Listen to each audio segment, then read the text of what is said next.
Bom dia, povo abençoado de Jesus. Vamos então para mais um estudo, né? Continuando a história do livro de 2 Reis, agora hoje do capítulo 4, o capítulo 6. Começa narrando a história de Eliseu, o homem que pediu porção dobrada do Espírito que estava sobre Elias. Então, a história começa com uma viúva, mulher de um servo dos profetas. O marido morre e ela fica sem condições, passando dificuldade. E Eliseu faz um milagre ali da multiplicação do azeite, né, da botija.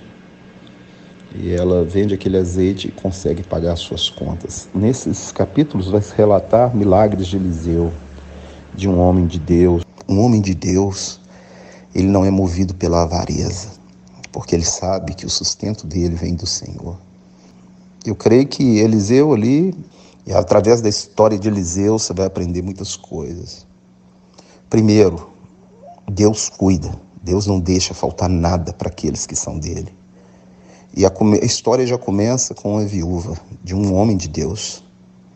E Deus foi lá e multiplicou e encheu as vasilhas dela de azeite numa época difícil, numa época de luta. Vai lá e enche a vasilha dela. Então aprende que nessa manhã o seu socorro vem do Senhor. Então ele fala para a mulher sobre as botijas de azeite. E agora ele fala, vai e vende tudo. E vive do que você vendeu aí, ó. Ou seja, devia ser muito dinheiro que ela viveu, falou, vive do resto. É muita grana, né? Muita botija de azeite, é muito azeite para essa dona vender a vida inteira. Então, isso mostra, sabe o quê? A provisão de Deus. E quando a gente vê Jesus fazendo os milagres, a gente vê que homens antes dele fizeram os milagres, e é no poder do Espírito Santo. Eles eram um homem semelhante a eu e a você. Leia Tiago capítulo 5, fala que Elias era um homem semelhante a nós. Ele orou para que não chovesse, e durante 3 anos e meio não choveu. Jesus falou que todo aquele que cresce nele, obras maiores poderiam fazer.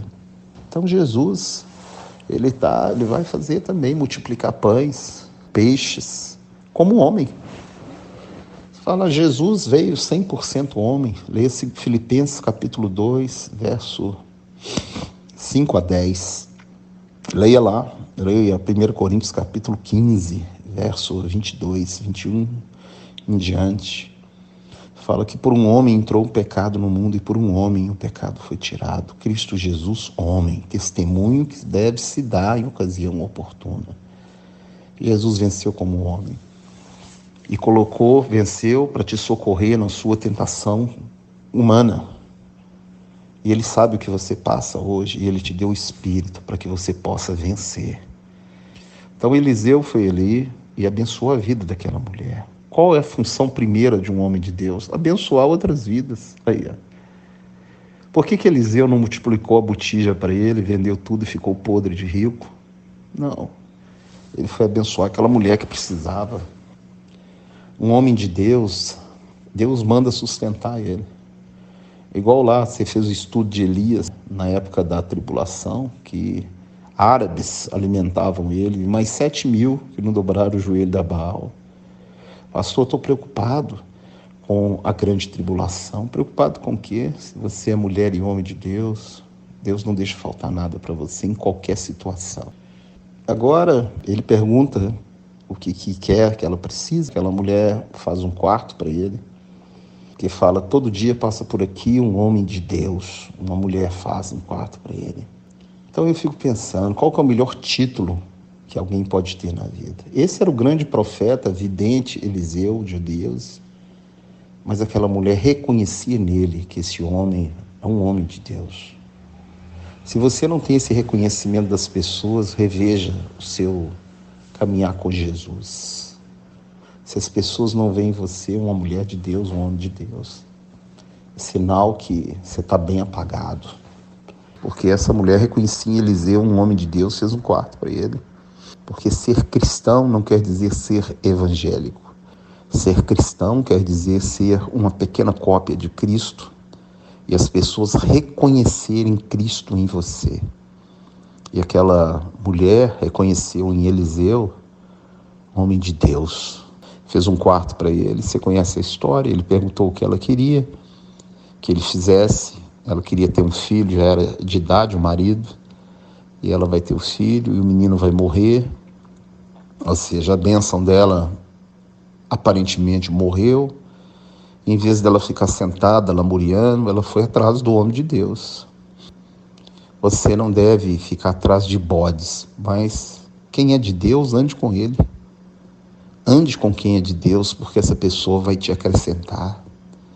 Pastor, e como que eu vou identificar quem é de Deus? Vai dar o fruto do Espírito.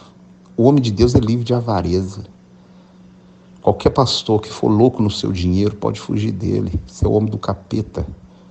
Presta atenção. Uma pessoa que só fala de dinheiro, de riqueza, de pessoas bem-sucedidas para o mundo, o coração dele está cheio de avareza. É um avarento.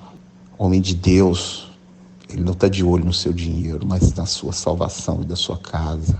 Essa mulher, quando morreu o filho dela, ela não quis nem saber, que tentaram parar ela, falaram, não sei o que, ela foi atrás do homem de Deus. Você tem que aprender a andar com o homem de Deus, escutar o homem de Deus. Nem sempre ele vai falar o que você quer ouvir, não. Ele vai falar o que você precisa de ouvir, o que é melhor para você. E essa mulher foi atrás de Eliseu, e ela não abriu mão de andar, falou, não te largo, quero que você vá comigo, vai lá. E Eliseu foi lá, e a Bíblia diz que ele deitou sobre o filho dela, soprou. A palavra sopro, no hebraico, ruach, é espírito, e o menino reviveu. Ele reviveu o sonho dela, a vida dela, a esperança dela. Aprende isso. Hoje nós temos um grande pastor, o nome dele é Jesus. Ele ressuscita casamento falido, ressuscita corpo moribundo. Ele liberta, ele cura, ele salva, ele vive, ele reina e ele vai voltar. Então, Eliseu ressuscitou menino, Paulo ressuscitou gente. Jesus, sem comentário, filho da viúva de Naum, Lázaro, que já fedia. E agora uma mulher lá fala para Naamã que em Israel ele pode ser curado da lepra dele. E o rei de Israel passa um aperto, fala, misericórdia, como é que eu vou curar um homem leproso? Né? Manda para o rei de Israel o recado. E Eliseu fala para ele, manda vir a mim esse homem para que saiba que há profeta em Israel. E Naamã vai atrás de Eliseu, cheio de presente, de dinheiro, e esperando que Deus faça do jeito que ele acha que tem que ser. Eliseu nem atende esse homem. Eliseu só manda o recado, faz isso e você vai ser curado. E aquele homem fica chateado porque é a posição dele. E Eliseu simplesmente falou, vai lá e faz isso. E aí ele volta, alguém sugere a ele, por que você não faz o que o homem está falando? Se ele te pedisse alguma coisa difícil, você não ia fazer? Ele está te pedindo para mergulhar no Jordão 7 vezes. E ele foi, mergulhou e ficou curado. E mandou dar os presentes para Eliseu. Aprende agora, ó. Foi entupir Eliseu de dinheiro. Ele falou, não quero os presentes, pode levar de volta. Né? E ele pediu Eliseu para levar saco de terra para glorificar o nome do Deus de Israel. Um profeta de Deus, um vidente de Deus. A glória não é dele, é de Deus. Ele falou, deixa eu levar, o que eu quero agora é só cultuar o Deus de Israel. Então Eliseu não quis. E aí o servo dele cresceu o olho no dinheiro, nos presentes, e foi atrás. E quando foi atrás, pegou, mentiu. A lepra daquele homem passou para o servo de Eliseu e para toda a sua descendência. Misericórdia. Geazi ficou leproso, ele e a sua descendência. E agora no meio da guerra, né? O rei da Síria cerca Samaria e as pessoas estão passando fome. O rei de Israel manda até matar Eliseu. Aquela cidade sitiada e os servos dos profetas, tudo com medo. E Eliseu fala assim, eu abro os olhos deles para que eles vejam que mais são os que estão conosco do que esses que estão no mundo. Você sabia que o anjo do Senhor acampa-se ao redor daqueles a quem o Senhor ama e os livra? Você já pensou nisso? Você tem um anjo acampado ao seu redor. Mais são os que estão conosco agora do que esses que estão no mundo. Fica na paz. Tenha um excelente dia em nome de Jesus.